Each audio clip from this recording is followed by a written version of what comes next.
We can see from what we have just read that there is a great responsibility placed upon Christians.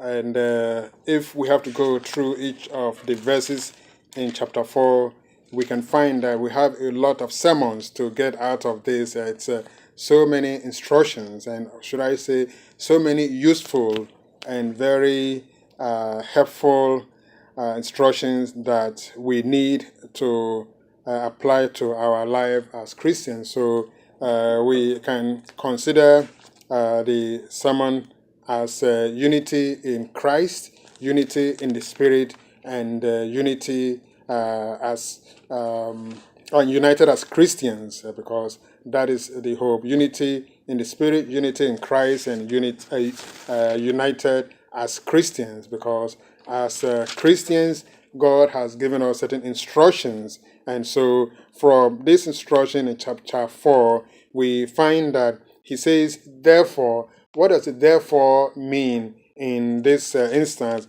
He is giving us this therefore, meaning that the previous chapter has so many instructions on how Christians were to behave, how they were to live their Christian lives, and how they were to show spiritual growth in their lives. And so if we are united in the Spirit, which means the Holy Spirit, because there's an evil spirit, but we have to be united in the Holy Spirit. So he says, therefore, therefore, the prisoner of the Lord, he is using certain words to sort of create a sense of humility.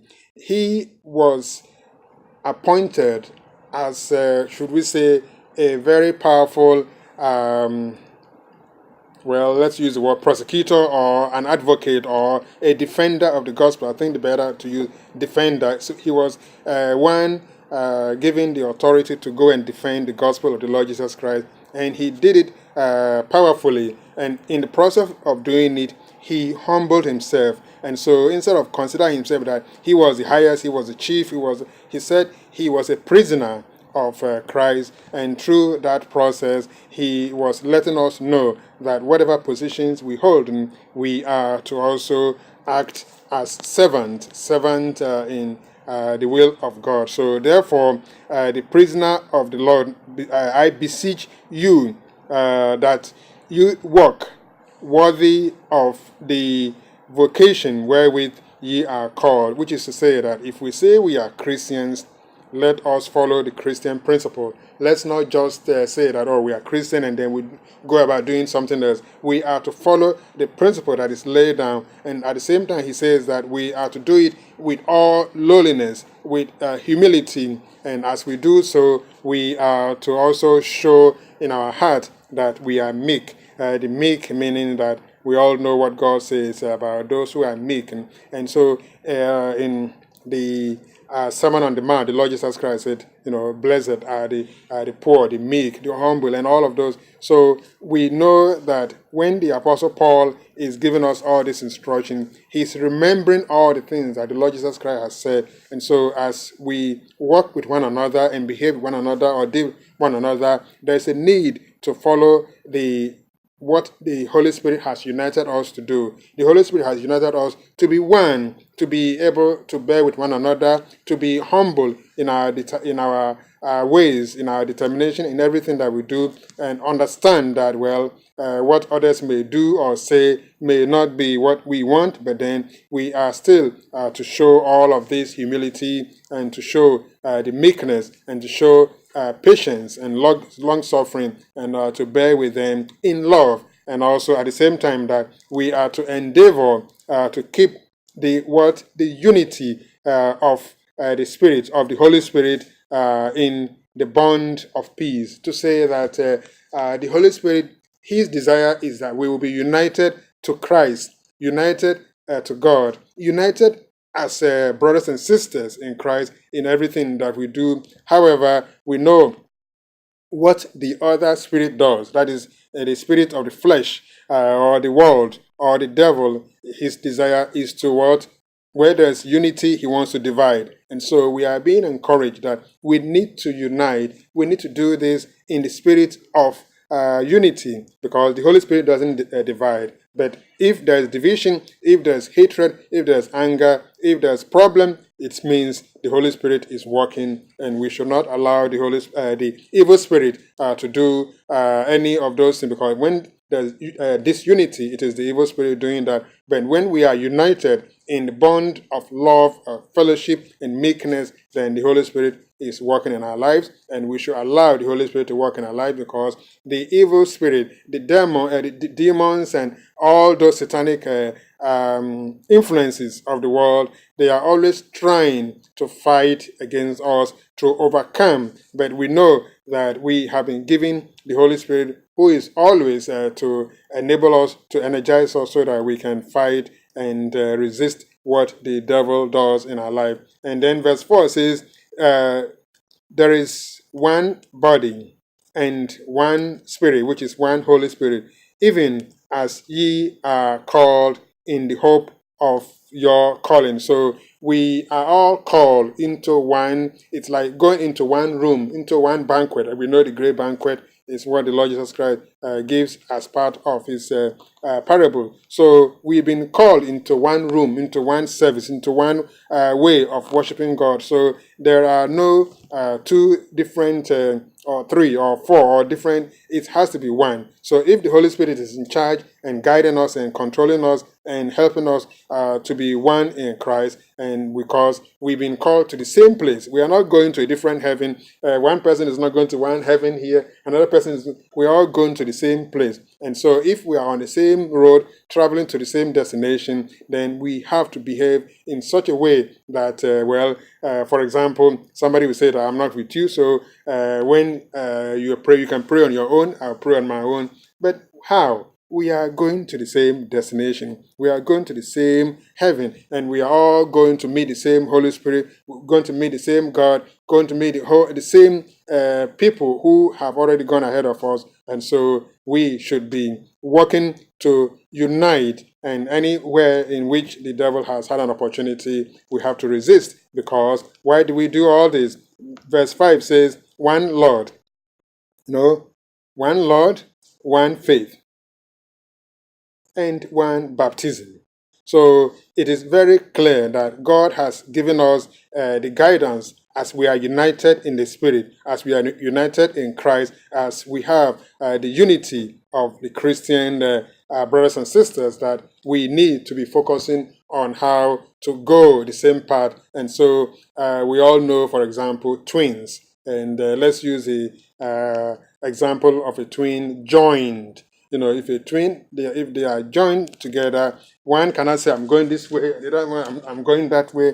They all have to go to the same place. And so we are also united in the Spirit, and we should be going to the same place. And because we have one Lord, we don't have a different Lord. And a different Lord will mean the evil spirit, Satan, and the demon, and all of those who are always causing disunity in the lives of a Christian. And so God wants us to follow the pattern that he has set for us, because why do we have one Lord? Why do we have one Spirit? Why do we have one faith? Why do we have one baptism? It is because verse 6 says, we have one God and one Father of all, who is above all and through all and all in you all. So we can see that God is telling us from his word that when we are united to the Spirit, we are also united to Christ, and we are also united to God, and he allows us to follow the pattern where we are always joined. And as we are joined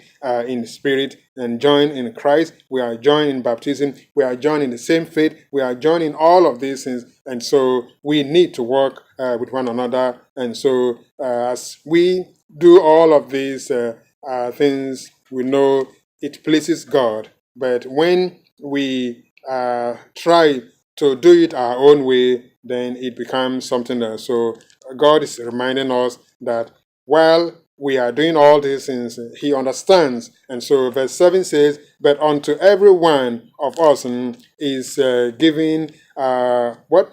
Grace, according to the measure that is needed of the gift of Christ. So when we say, well, as long as we are working towards the same direction, whether we are slow, whether we are fast, whether we are passionate, I mean, all of this, and whether we are cheerful, whether all of the principles, and we have a measure, a particular measure. So while we are not on the same level spiritually, we still have to have the same desire, the same goal, and the same Holy Spirit guiding us and teaching us and enabling us so that we will be able to arrive at the destination of going to heaven. So let's see. Okay, so all of this points to the fact that, again, united in the Holy Spirit, united in Christ, and also united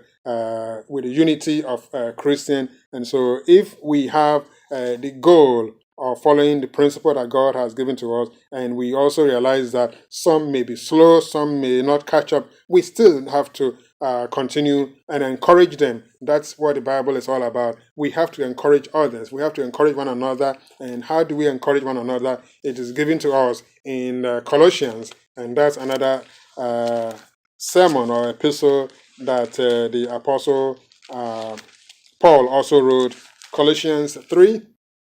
And I think we've read this many, many times, but again, it is also helpful that we read it. Colossians 3:12 and following says, put on, therefore, what do we put on? As the elect of God, because we have all been called. So we are all still one, and we are going to one destination with one purpose and all of that. So put on, therefore, as the elect of God, holy and beloved, bowels of mercies, and to say that this is the King James version. So put on what is considered love, holy, but first it has to be according to God's way. Put on, well, as elect of God, we have been called by God. We are to put on holiness. We are to put on righteousness. We are to put on love. We are to put on mercies, and we are to put on kindness, and we are to put on humility, and then in our mind, in our hearts, and everything. And here he continues to,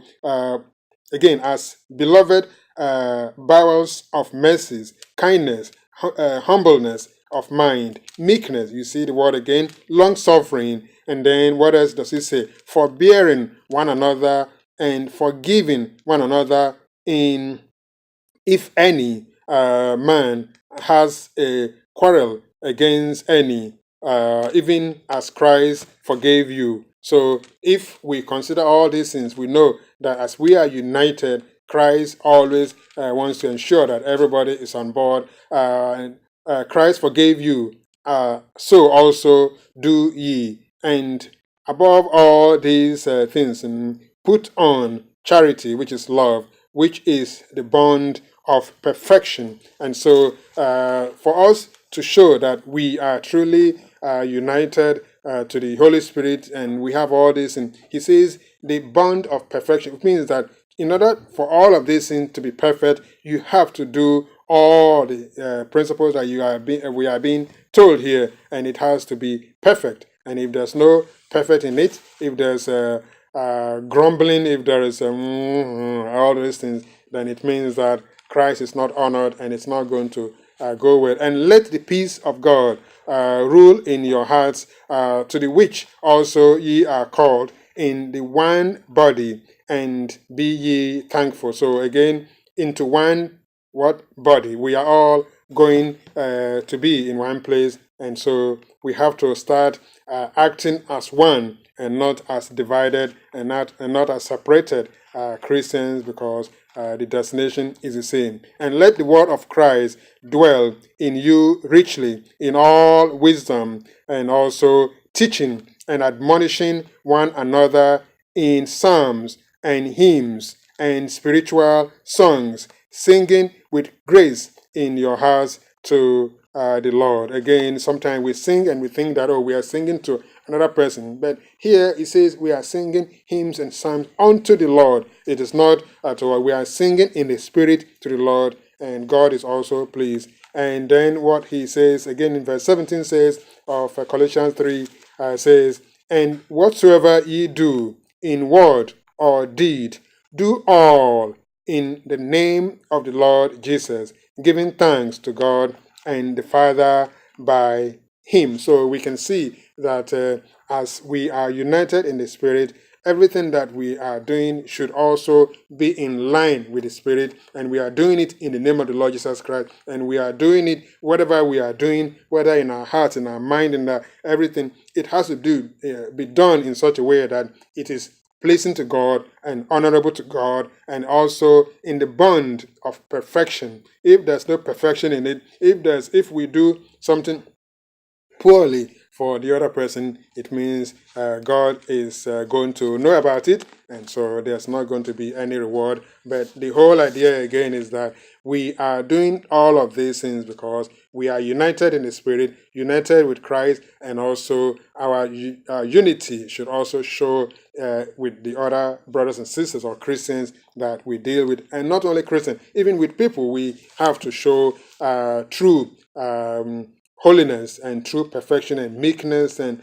do all of these things when we interact with them, because we are showing the gospel of Christ in us. And as we also read that, let the word of Christ. What does the word of Christ is? The word of Christ is given to us in the Gospels, in the Holy Bible, in all of the passages. And so if we say that, well, we haven't read all of the Bible, that's fine. But still, the word of God gives us hope, that love and also grace and mercy and obey and follow. And one other word with Christ, you say, you must be perfect.